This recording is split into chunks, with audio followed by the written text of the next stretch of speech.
Voilà mes petits chats, c'est prêt. Ma petite team d'amour, j'espère que vous allez bien. Moi, ça va. Aujourd'hui, je suis restée à la maison. En réalité, je suis restée plus ou moins toute la semaine à la maison parce que, en fait, on est sorti avec Lorenzo dimanche dernier. On avait fait une sortie en famille et tout. Et en fait, après ça, le lundi, je sais pas si vous vous rappelez, Mani, il était tombé malade. Et moi, j'étais persuadée que c'était ses dents et tout parce qu'il avait fait de la fièvre. Mais bon, la fièvre, ça a duré une journée.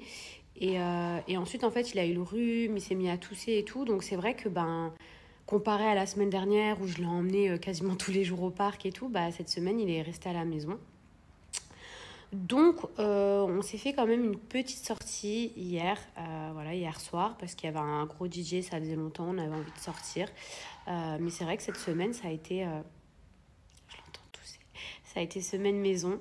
J'ai la nanny qui est venue m'aider un petit peu quelques heures. C'est pour ça que j'ai pu en profiter pour faire à manger. J'ai préparé aussi un plat pour ce soir. J'ai pu faire des petits gâteaux, mais les petits gâteaux, c'était un peu simple. Mais là, l'odeur des gâteaux, c'était super simple. C'était un sachet. Vous avez juste à rajouter de l'huile, de l'eau, des œufs. Moi, j'ai rajouté des petites pépites de nougat. On peut rajouter des pépites de noisettes, etc. Parce que du coup, je trouve que ça donne meilleur goût au brownie, mais c'était assez simple. Je vais aller faire un bain à Mani puisque j'ai lu sur internet. Il a un peu le rhume encore. Déjà, il n'a plus du tout de fièvre, grâce à Dieu.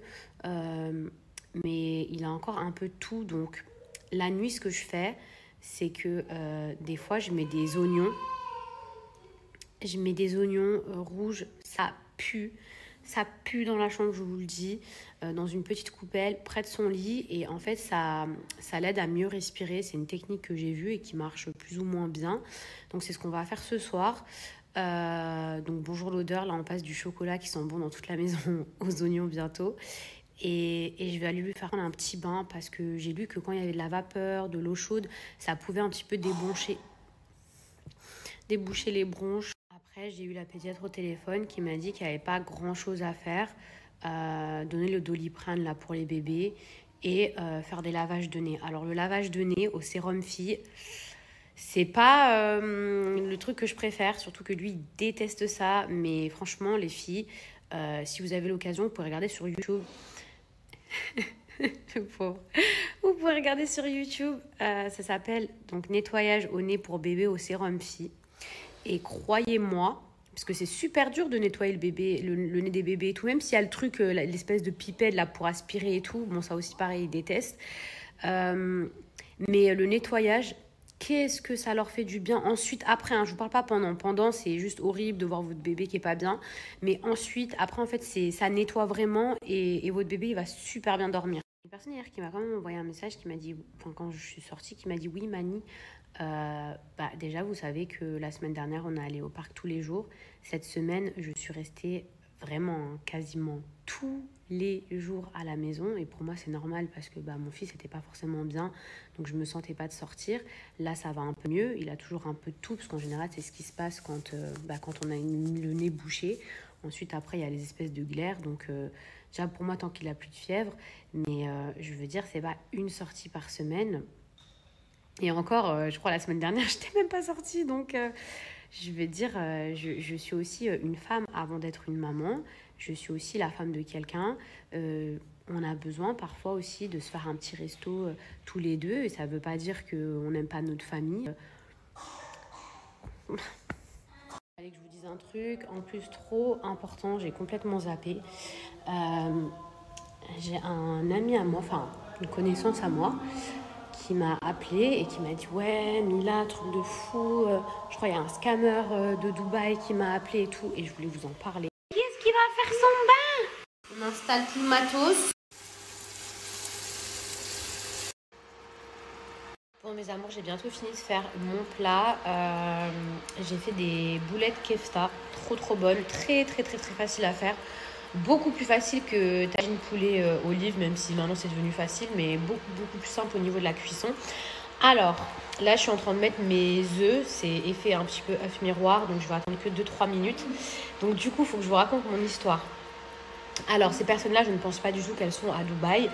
Je pense qu'elles font ça à distance. En fait, elles arrivent à se trouver un numéro de Dubaï, donc faites très attention aux scammers. Je vous disais que j'ai une connaissance à moi, en fait, qui m'a envoyé un message et tout. Et à la base, en fait, il était un petit peu perdu, il savait pas quoi faire et tout.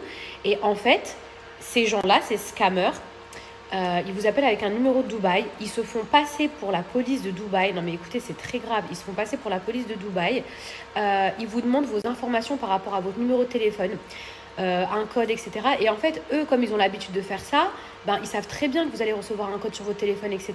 Et en fait, bah, le mec que je connais, il a cru que c'était vrai parce que du coup, la personne, elle connaissait la marche à suivre, donc il a donné son code, bêtement.